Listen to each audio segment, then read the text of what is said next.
Hi, Christine. Good morning, or shall I And say we, afternoon for you? not quite yet. It's still morning here. Okay. We're only an hour All behind right. you. All right. So, how are you? I'm good. What about you? I'm doing great. We're enjoying the conference. I finally got all of the work I had to do off my plate. So today I'm hoping to get to some sessions and do some of the networking, and of course, be back here to help share the conference with everybody else. Well, you are in for a wonderful experience. This has been a great platform, and Rob, your name has been all over the place, and Uh-oh. you've been busy with us. So, I mean, now you actually get to be in the midst of seeing how it's all happening. I am looking forward to it. Yes. So, since some people probably don't know you, why don't you introduce yourself and tell us who you are and where you are and all that fun stuff. I am Christine Harris. I am from the sunny city today of Houston in Texas, of course. It's probably warmer here than it is in your neck of the woods, but it's warmer, but it's cooler for us, if that makes sense. We're no longer in three-digit temps, and we're excited about that. I currently serve on the international board as a member at large, and I am board liaison for our wonderful Diversity, Equity, and Inclusion Committee and SIG, as well as work with Kelly Mack and Michelle Friends on the technology committee. So we have been busy. It has been a year. 2020 has been a year for everyone. But I think everyone with all hands on deck, we have actually been making it happen. And it's just amazing to see how everyone is pulling together and supportive of all the initiatives that we've set forth and just want to happen. So it's been great. It's been great. I've been amazed at how all of the regions have just done in pivoting and getting their content online, and the Northeast has always done a little bit of online stuff. We've Mhm. shared with some of the sort of outlying cities and stuff that didn't have their own programming, but for I know a lot of the other regions, they didn't have any of that, and they've just been able to jump in and be able to get that out there and keep people involved.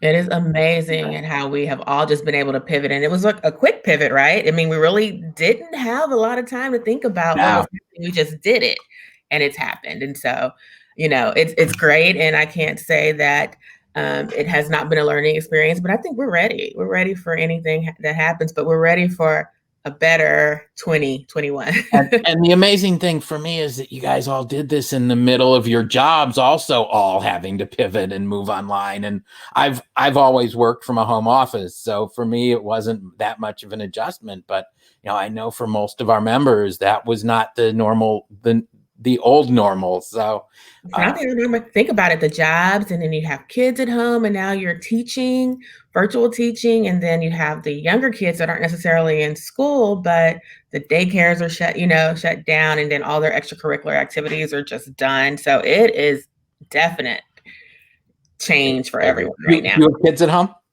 I do. I have little ones. I have a 3-year-old and a 1-year-old. So Wow.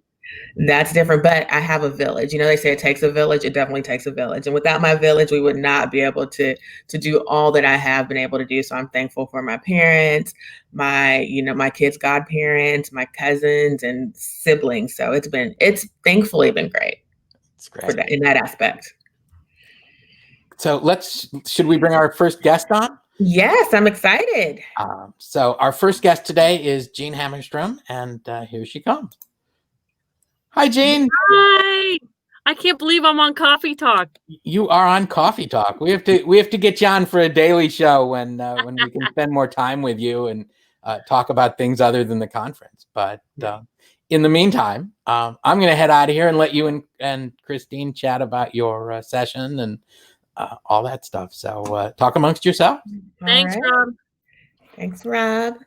So Jean, you have been busy. Yeah, a little bit. Yeah, I'm excited. This conference has been awesome. It has been great. It's been great. And I have to say, last night was a wonderful event. You and Jennifer put on a fantastic Hall of Fame presentation, and it was very moving considering that we were all virtual and looking in. Right. We all still felt the emotion and the excitement and the camaraderie. you know, amongst everyone. Tell me a little bit about that. How was it actually preparing for that? You know, from the very beginning, when Jill reached out to Jennifer Manton and I, who was my co-chair, you know, we said when we thought it was going to be in person, this has got to be really, really special because we know how special it was for us. Right. And you always want to take it up a notch, right? So then when everything went virtual, again, the whole focus was on these three individuals who have given so much to the industry and to LMA. And I think I was saying to you at another discussion, you know, we all felt very invested in this because we wanted to make it so special.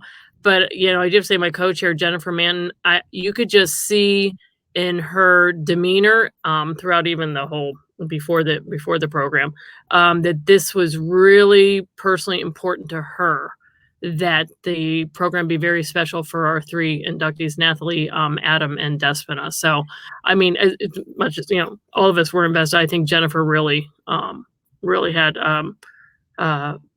wanted this to be special for them. So. Yeah, and it was really good. I know you were a Hall of Famer last year. Yeah. And so you know the feeling it was behind the scenes and even just being there on stage, you were on stage to receive yours. But I can only imagine the emotion of being a part of that and getting it done. But it's funny because you and Jennifer, even though you knew who was being called up, it's almost like your facial expressions, like you were hearing it again for the first time. Like you were just as excited for them, you know, to get the information. So it was actually a wonderful experience last night. Yeah. And I don't know if you could see like all the chat, but it was so much chat going on. If you can imagine, it was like a party in the chat room. Yeah, you know, that's LMA. It is. I said yesterday, this is like a lifetime achievement award. These people work really, really hard, and especially during this time, I think any type of recognition is great. And it says, you know, you are doing good. You've done good. You're doing good, and continue to do good. So yeah. And we see it, we recognize it, and we know it. Right.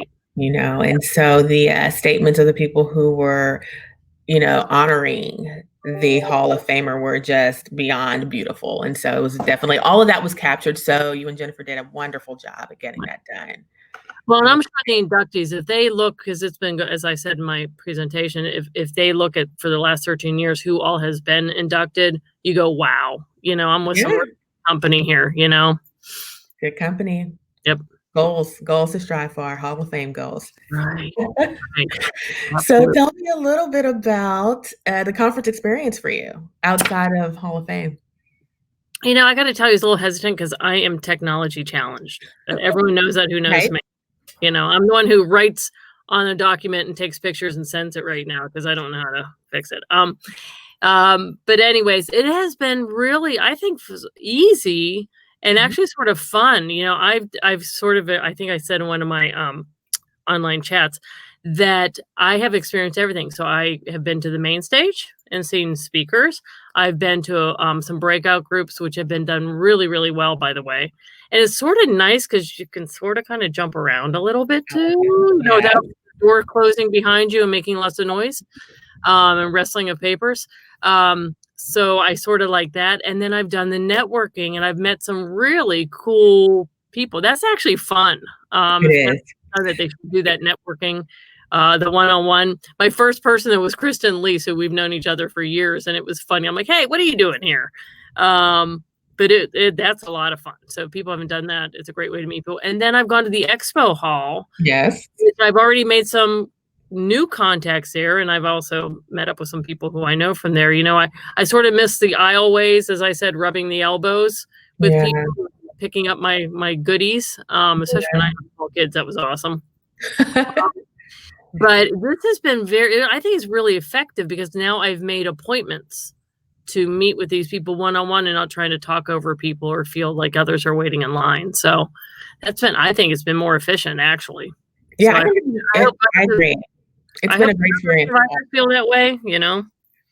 Yep. It's not crowded, but at the same time, you are still able to interact. And it's funny what you said with the one-on-one networking. It's almost like speed dating, you know, like before I got married, but it's virtual speed dating.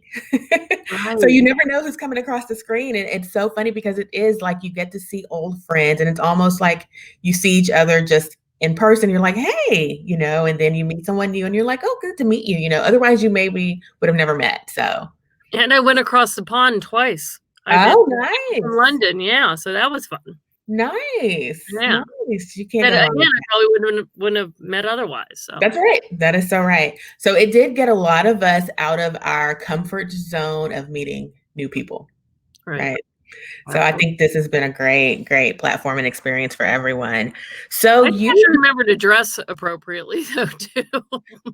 We are working remotely. So what did they call it?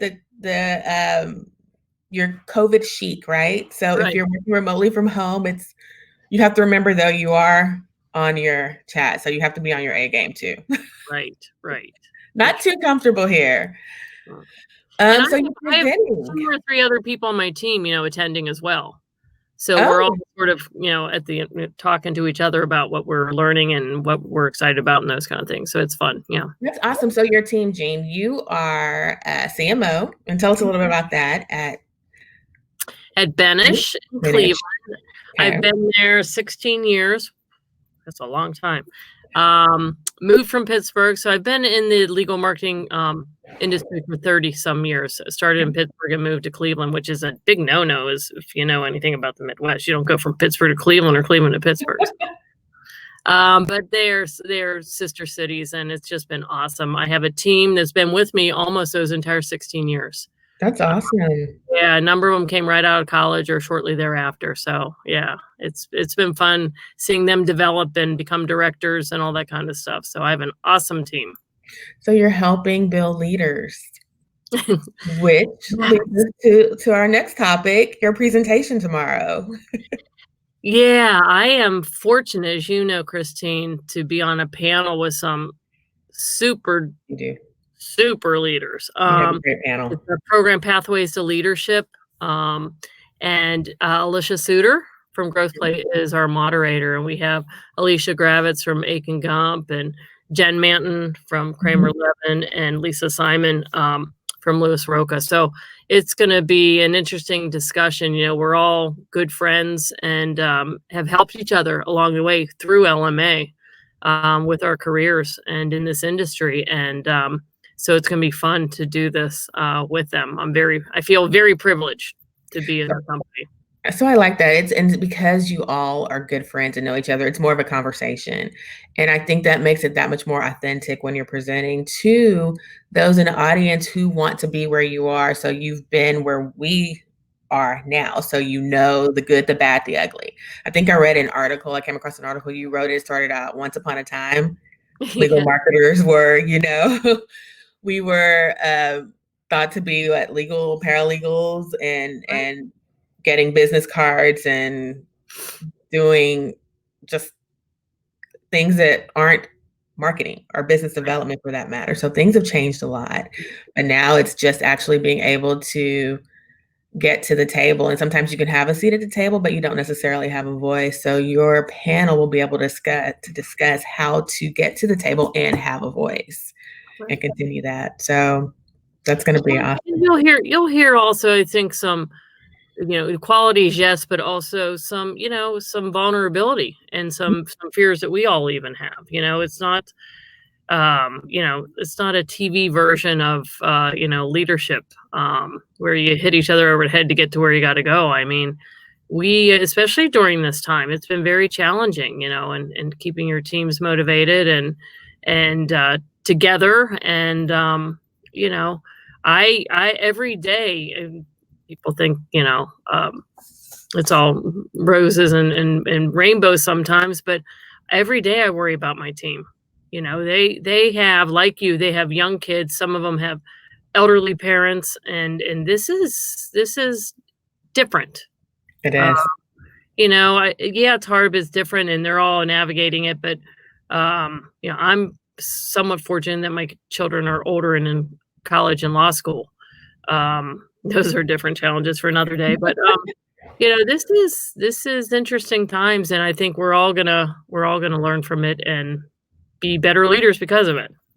What have you found that you've done, or we were talking about pivoting and having to just pivot. What have you done with your team to sort of keep everyone afloat, because you're right. Some days you feel like, I don't know what I'm doing. Your kids are running around, you're getting emails, you're getting deadline requests. It's just a lot of things happening at one time. Keeping them busy is important. Just like your kids, you don't want a lot of time on their hands because then they'll get nervous and upset. And Right. fortunately, they haven't had any time to be that way. I think understanding their child and family needs, you have to understand that. I mean, it's just very difficult for them. Believe it or not, they really would like their kids to be in school too. At the time. And I think it's also just being there to listen. I can't really do much. I mean, I've taken walks with some of mine. I like to walk and talk. So we'll take a walk, in the park and that kind of stuff. And we've had a couple social distancing lunches, but there's some people who aren't comfortable with that. I respect that. So I think that's the other thing. You have to respect how comfortable they are with in-person meetings, lunches, walking, whatever it might be. So I think you have to take that all in stride too. Yeah, it's definitely been challenging. I think, and I don't know if you were able to sit in on Renee Branson and Ryan King did a presentation on just general well-being and how everyone's dealing. And it's still important to have some me time. And what are you doing to make things better for yourself? And I think that goes back to the leadership of a team and your leader making sure you're okay. And I think it's the small things that people will always remember. And it's that call and just the general, I'm not calling about work, but I'm calling to see how you're doing. How are the kids? How are your parents? How are you? So it's definitely been a tough 2020, but I think it's all made us stronger in several different instances. And think about all the silver linings we've had. So my team makes me laugh because there's a text group of them that text, and sometimes I can tell they let me in, and other times I don't think I'm part of their text, but the ones that I am, some of the stuff they come up with it just makes me laugh, and we try to make each other laugh and smile. It's what you got to do. We got to get through this and just remember maybe the good things that came out of it. I want to point out too, the last strategies, where it's called advocacy and advocating for yourself, for your career and your industry. If people haven't read that, I think it's really important because you have to keep that in mind as you're developing in your career. And when you're even at the, end of your career, you got to think about these things. But opportunities like LMA, especially now, I think it's such great timing. Because we're at that point where it's like, what are we doing? Is it going to get worse? Is it going to get better? And I think LMA sort of helps you focus on helping other people and being part of a big family group. I mean, everyone keeps talking about, we miss the group hugs and all that kind of stuff, but just seeing your face and other people, it's like, oh, they're there, we're all here together. So we're here, we're all going through it. And I think it's been really nice to see how regions have pulled together, how even down to the local level, because we can't forget about our regions and we can't forget about our locals, because there are those who aren't able to necessarily attend the big conference like us. So they still need that interaction and just that voice knowing, hey, we're here, we can help you in any kind of way. I mean, even was it the Northeast putting together the job for those in career transitions when COVID hit? I mean, things like that and it wasn't just for their area. It wasn't just for the region, it was for everyone. And so I think that was so nice to see how we can come together. And it doesn't matter if, what level you're on, coordinator, assistant, manager, CMO, director, whatever, everyone comes together and chips in and gives advice. So I think that has been the foundation of LMA. And it just goes to show how important we think each other is. So I think that we have showed up and showed out for 2020. And I think, Natalie Dom last night said how, she was working on the talent development committee. And I was like, you know what, again, especially right now, to hear that that's even, happening, going on is so important right now. I just, like I said, you need that for all your team and, here and all over the country. It's just, there's no playbook. No. And there, by the way, there's no playbook for any leadership, whether in good times or bad times. It's sort of, you got to work with the firm that you have or the company that you have and the people that you've developed, and go from there. Yeah. I'd love to use quotes from all these football coaches and things like that, but it's like, it's a little different. The team analogy, that's okay. That's okay. Yeah. But it is good to see that we as an organization are providing the resources. And, our Diversity, Equity, and Inclusion Committee has a resource center that we are about to get up and running. It's phenomenal because that is huge right now and in the forefront. So we're providing those resources. Our well-being committee has the resource center, and then we have our talent development. I mean, everybody is pulling together to make sure that we have as an organization what we need to be successful, or at least steer us to the right people to help make us successful in that many different groups. Christine, it would be interesting to see when I was president in 2011, the committees that we had then compared to the committees we have now is so interesting. I mean, the committees were important, that we had back in 2011, but Right.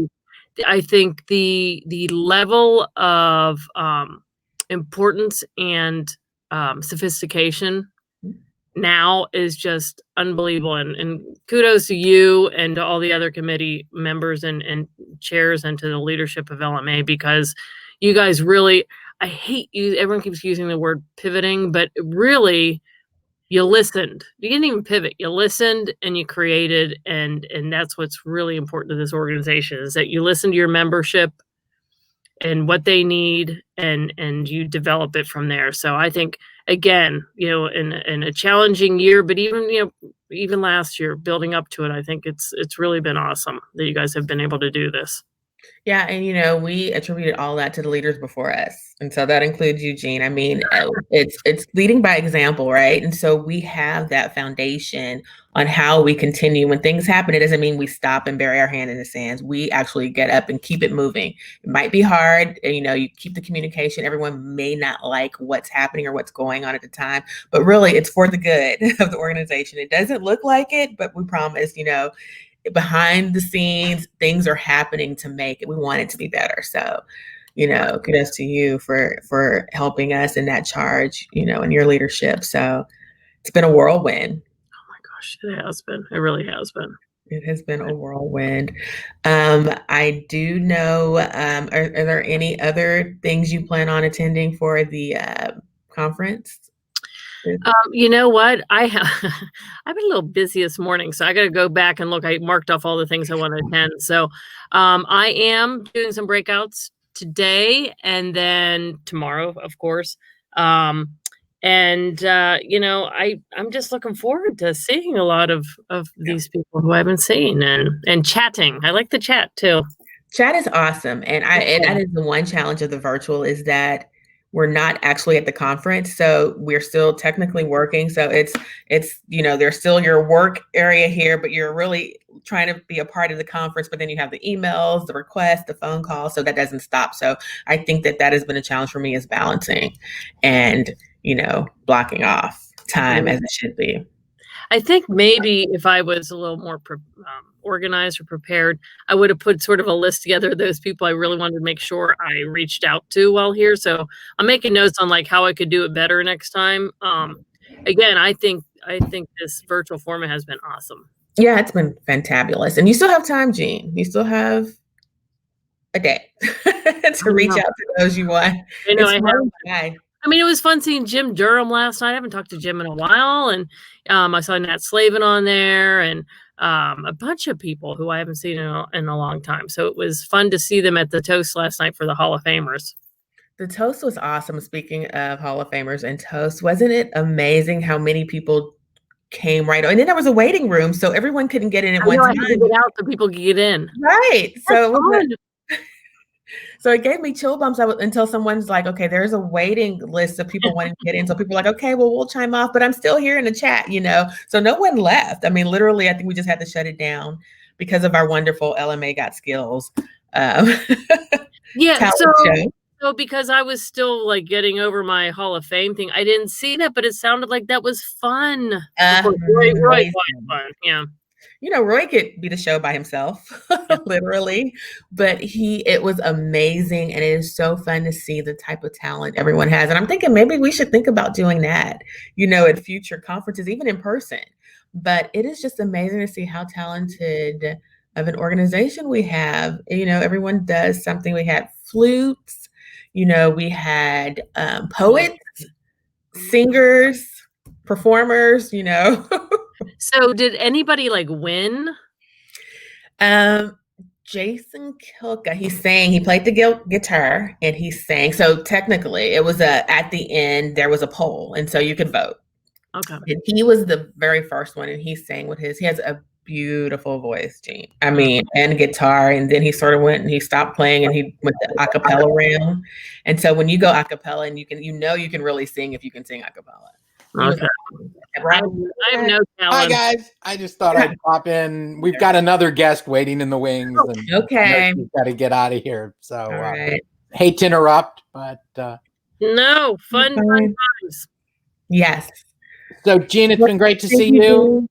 Bye. Don't be a Thank stranger. you, Gene. No. You either. See you at the conference. Bye. See you there. Bye. Hi, Tiffany. Hey, Tiffany. Hi, guys.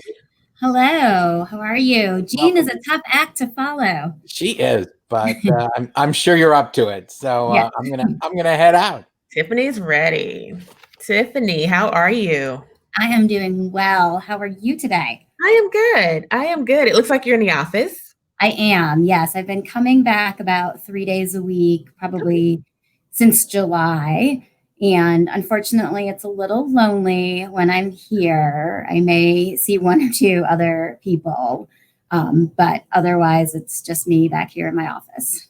By yourself. Yeah. And it's funny because we have staggered days in my office. And so when we are there, it is literally like a ghost town, but we're behind masks when we are in the hall. So you really can't see the smile, but I'm hoping you can see my eyes, and I'm smiling at you, and I'm happy to see you genuinely. So yeah, exactly. I've gotten good at having mask accessories. I took mine off before, but I always have mine on a I like that. So. Look at that. Yes. Exactly. Yeah. Isn't it funny how we're now getting masks? And I don't know if everyone does it, but it has to match our wardrobe. We can't be off with the masks. And so be honest, how many masks do you own? I don't really want to go there, Tiffany, but I do have some really cool masks, I have to say. And I've met some people who actually make them, and they're very creative. And Etsy has great I mean, people are so talented, and I don't know if people even realize they could make masks like that, but it has been, yes, I have a collection. Almost like Roy, all the wardrobe changes he did last night. So I'm sure he probably has a mask to go with most of those as well. Well, I'm waiting to see, you and I both live in warm weather cities. So it's been very hot to have them on outside, but the other morning was cool. And I noticed that the mask was actually keeping me warmer being outside. So I'm waiting to see like the fur-lined masks and other ones coming soon. That will be interesting. Now, it doesn't get that cool here in Houston, I have to say. And if it does, I'm sure we'll all break those fur-lined cute ones out. But yeah, I have yet to see that. So I know you have little ones like I do. How has it been with you getting them to wear their masks? It's actually not been an issue at all. In the very beginning, when we were all home, we weren't going anywhere other than for family walks, etc. And so every once in a while when we had to go out, we got good at just keeping disposable masks in the car in case anybody forgot them, etc. But I have all my kids now have lanyards with their names on it. So they wear their masks around their neck all day. And then they are back in school. They've been back in school since August full time. And they wear masks all day long. And I will say the night before the first day of school, my daughter panicked a little and didn't know how she would do it. And it has not been a topic of conversation since then. Oh, good. So, made it easier. It probably helps to see all the other kids with their mask on all day too. So makes it that much easier. Yeah, absolutely. Would have thought? Yes. Whoever would have thought we were talking about wearing masks in 2020, it's not something none of us ever contemplated. No. But off the mask, I know. Off of mask, tell us a little bit about yourself, Tiffany. Like I said, I have three children at school right now. So it's so helpful to be able to have them at school. And then I am fortunate to be the director of business development and marketing at Alston and Bird.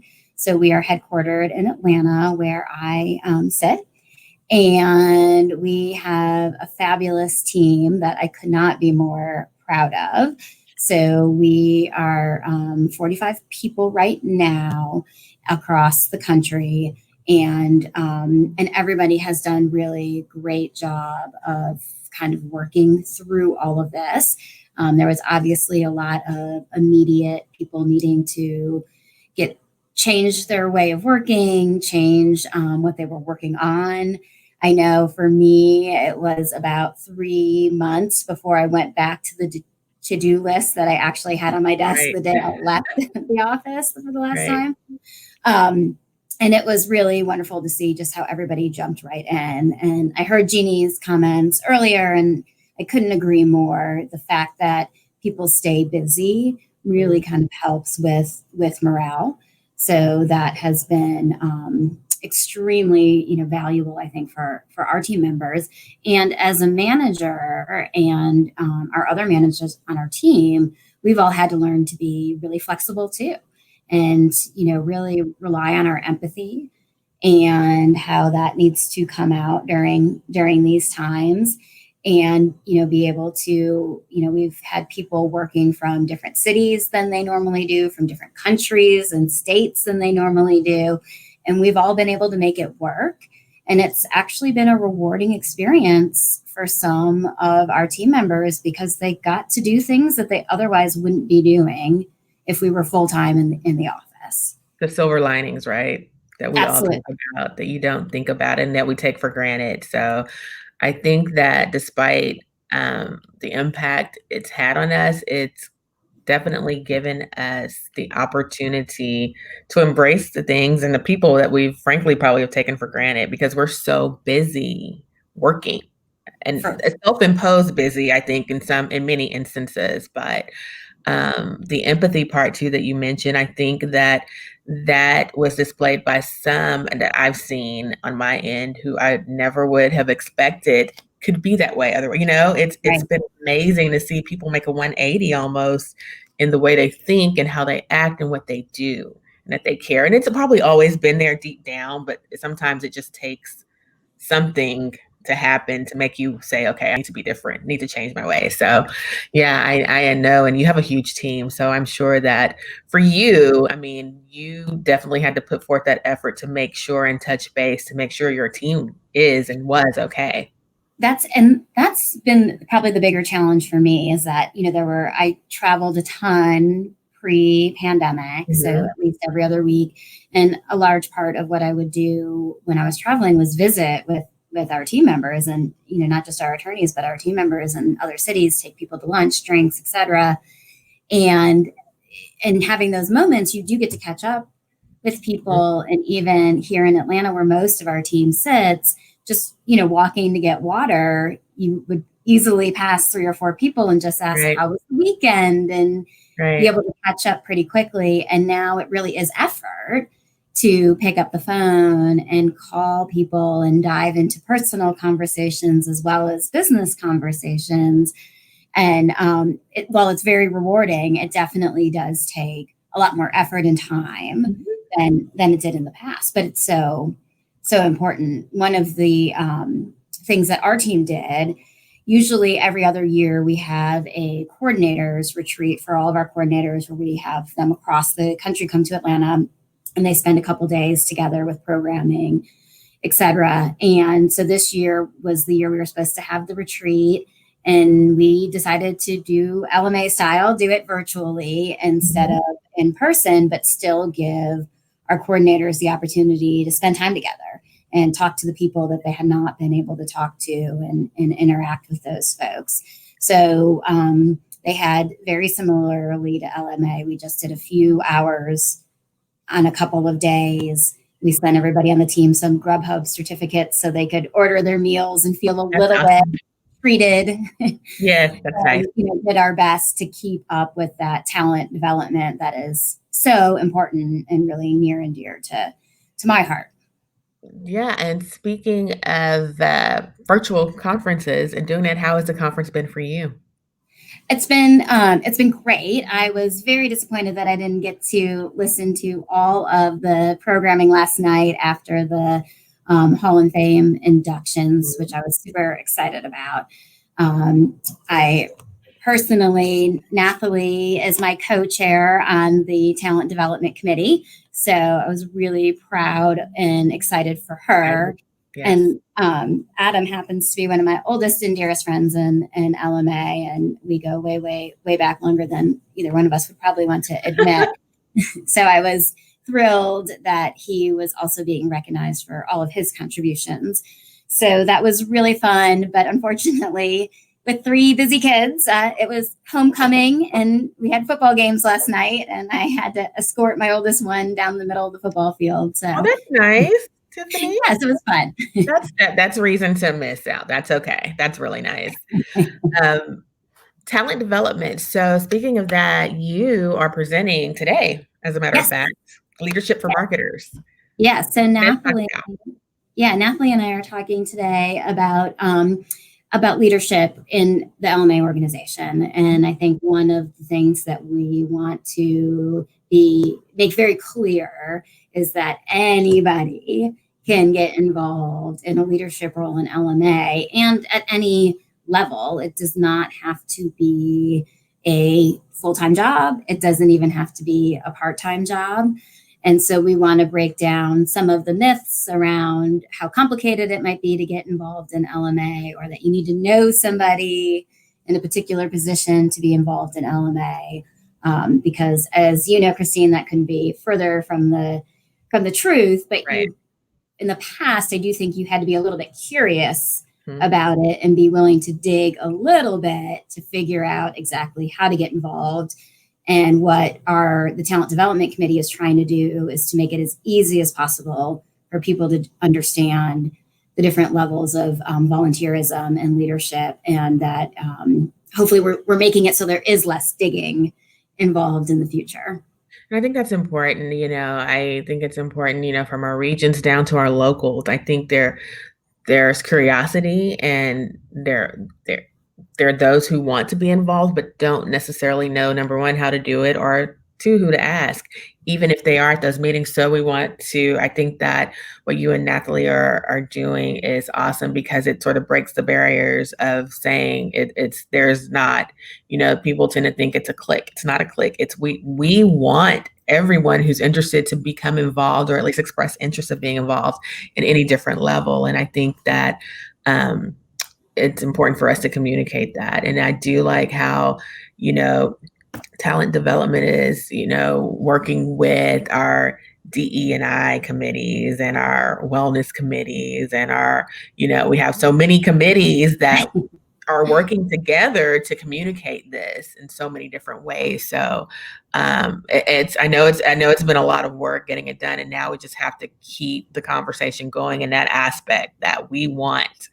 to know more about you, so. Absolutely. And one of the things we had always heard from our board members in the regions in particular is that, sometimes people, I think they get involved with LMA and they're enjoying it and they're having a good experience, and then life takes them in a little bit of a different direction. Like me, for example, I had 3 kids very close together. And so I, backed out a little bit. And, they really want to identify those people that are interested in getting involved again, that have kind of, felt like they've moved on. But really, there is something for everybody and every level at LMA leadership. So 2 years ago, when I first joined the Talent Development Committee, my co-chair was Alicia Sutter. And as much as I had heard her name, et cetera, we had never worked together before. And we just had the best time. And she has so enriched my life with her leadership and her friendship. And I would not have known her. And I've grown so much as a professional just knowing her 20 years into doing this. Yeah. So you just never know what you're going to learn and what new skills you can develop by being involved. Absolutely. And it's so true what you said about committees and being involved on committees. That's how I became more entrenched, so to say, in LMA, is volunteering for committees. And you're right, I have met so many people that I otherwise would have probably never ever crossed paths with, and not out of my region, So I'm Southwest, and you meet people in the Northeast, Mid-Atlantic, just all over Canada. So I think that it's very important for us to communicate that there are so many opportunities that can afford you if you want to become involved. So on a personal level too, professional and personal level, Absolutely. Absolutely. And, the other thing that I'll say is that I was fortunate to serve on the nominating committee this year for the International Board of Directors. And there were people on that committee, both on the committee and that were being nominated, that I didn't know. And that just goes to show you that there are always new people getting involved in LMA. And to your point earlier about it not being a clique, that really proves that point, that there are people doing really great things all over the country, all over in Canada and abroad, that are contributing to our organization. And so there's just so many things you don't know. You don't know what you don't know. You don't know what you don't know. And I do like how you said that you had to step away for a while when you started having your family, but it's okay. You can come back, even though you've sort of just been out of, I don't want to say commission, but you've been focused on getting your family in school, just coordinated to a point where, okay, I can juggle all these things at one time, and I absolutely get it. But it's okay to come back. We look for you to come back, and we want continued involvement. So I think all of that, what you and Natalie will probably be talking about today, will be just eye-opening for those who probably have never thought about it from a different perspective. Yeah, and I think Natalie's another great example of a person that's been in and out of being involved in the organization, over her career. In fact, when we were originally talking about our presentation and our introductions, I'm like, Natalie had so many roles that she's had in LMA. She's like, I can't list all of these. I'm like, no, you can. Go to the highlights. So we've both been involved in so many, different capacities and at different levels of commitment and involvement. And I think the one thing that rings true for everybody in LMA is that it's more than just the Legal Marketing Association, those three words. It's really the people that make up the organization that draw you in over and over and over again. And if it wasn't for the wonderful people that I knew back when I was heavy involved in the Southeast chapter, that then went on to do greater and bigger things within the organization and pulled me back in. And Keith Wee, if you're out there, I'm glaring at you. Hey, he's good for getting people to get involved. And how did it happen? Exactly. But if you didn't love those people, you wouldn't keep coming back. But you make these wonderful friendships with people who you might not otherwise cross paths with in what you do every day. And it is so invaluable. One of my favorite LMA stories is when I was pregnant with my first child. One of my coworkers threw a baby shower for me, and it was all legal marketing people from all over Atlanta. And everyone had to go at the same time because we all had the same RFP due the next day for the same company. And people were kind of talking about what their firm's strategy was going to be responding to this RFP. And I was talking to one of our partners the next day and telling him that story. And he's like, wait a second, you talked about this with other people from other law firms?